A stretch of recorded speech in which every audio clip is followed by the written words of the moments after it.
On the 1st of February, a new law was announced that owners will be banned from keeping American XL bully dogs unless they get an exemption. It's after the animal was officially listed as a dangerous breed, in the wake of numerous fatal attacks. Yet despite this, more brutal attacks have occurred ever since the ban was put into place.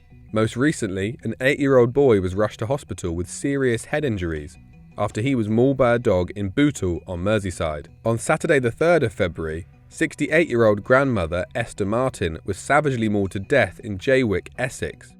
But in the face of repeated attacks, XL Bully campaigners have argued that the breed is being demonized and every incident should be treated on a case-by-case basis.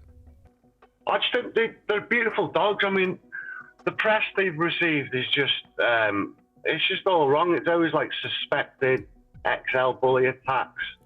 Nothing's ever proved, and you know, the press jump on it. I just think they're giving them a bad name for it. I mean, they're so loving, these dogs. I mean, I don't really think a lot of them are dangerous at all. It's all about it's the owner. I would say people are more dangerous. You know, if you want to make any dog aggressive, you can make that dog aggressive. It's a divisive topic, and some members of the public are angry that there seems to be a resistance for the breed to be made completely illegal. There's a myth that a dog will snap. A dog tells you several things. We are not focusing on education. We ignored the empirical evidence of the failure of the implementation of the 1991 Dangerous Dog Act. Mike, we have more pit bull attacks and more pit bulls in the United Kingdom now than before the 1991 ban. And we repeated the same formula. Let's get into education. Let's make it harder to own a dog. We need fewer dog owners, quite frankly. The barrier to owning a dog, which is potentially lethal in the wrong hands, depending on the size of the dog, the barrier is way too low, way too low. And the problem is there's money in it. That's the trouble, isn't it? People make money from breeding these dogs. So it's too easy. So enforce the laws, right? It should not be so easy. The gentleman whose grandmother was unfortunately killed had puppies up for sale just last year after the announcement of the bully ban, right? Not the behavior of responsible dog ownership from my judgy perspective, maybe. But with multiple fatalities and others suffering life-changing injuries, is it time to bring in a total ban? He came back from school, he went out to play, and about 10 minutes later there was a knock at the door to tell me Jack had been attacked by a dog. So I got round to where he was, which was his friend's house, and it was chaos. Not long after that, police arrived, and we were told then that he was fatally injured by the dog. So that was kind of the short of what happened.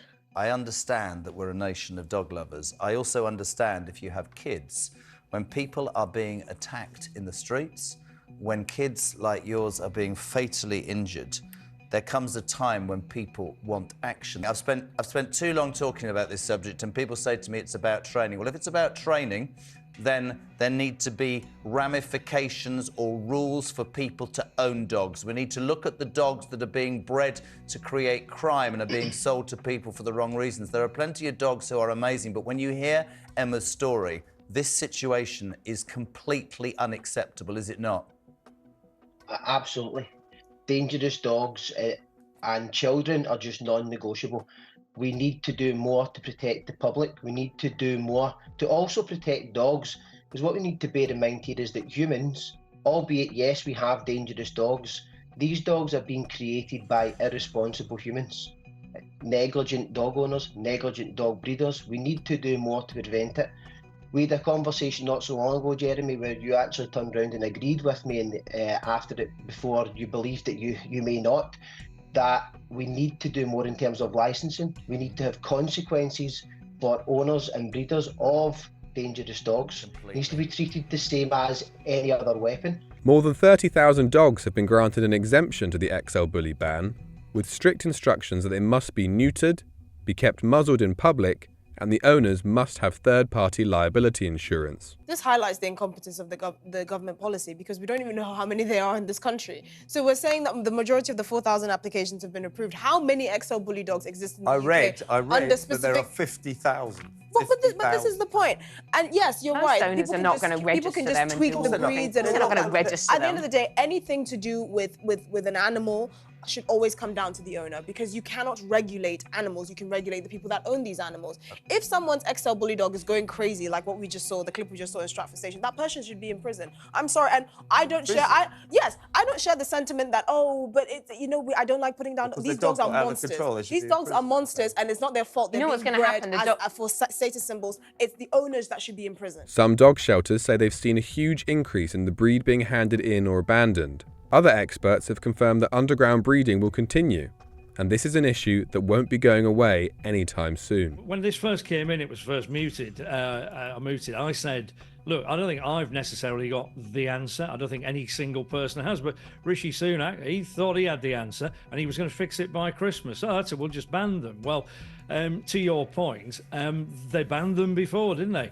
There are a series of dogs on the banned breeds list from when the Dangerous Dogs Act was first brought in.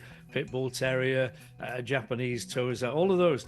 Now look, you won't find many of those around the streets anymore, but the very fact that they've had to bring in another breed and ban it, I mean, it's a very blunt instrument, this.